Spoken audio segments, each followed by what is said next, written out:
دابا انت كتبدا تهضر اين كان الملك اين كان الملك، والاخر ملي كيكونوا دول ولا امبراطوريات راه كدوز في مرحله قوه ومرحله ضعف، والدوله ولا الامبراطوريه ملي كتدخل في مرحله ضعف كيكبروا عليها الاطماع. اسمحني نكمل لك. كيكونوا ماشي المغرب المغربيين بغاو يستعمروها. الاخ راك تعطي في مصطلحات انا نستغرب. ما مفهوم الامبراطوريه؟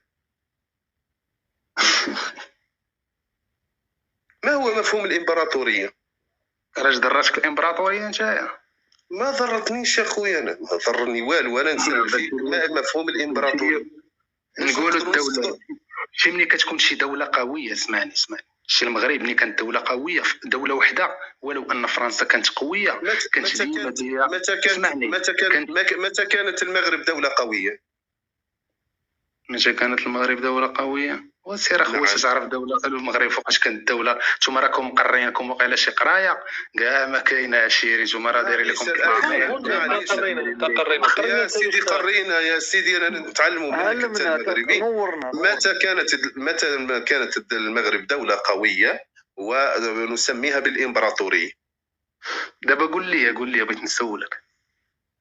تفضل اخويا حتى تجاوبني الساعه ما مفهوم الامبراطوريه. لا واخا نجاوبك، بغيت نسولك. دابا نتوما الدوله الجزائريه شنو كيبان لكم في المغرب؟ اودي حتى تسولني الساعه، حتى تجاوبني الساعه على مفهوم الامبراطوريه، من بعدها نسولك انا كيفاش نشوف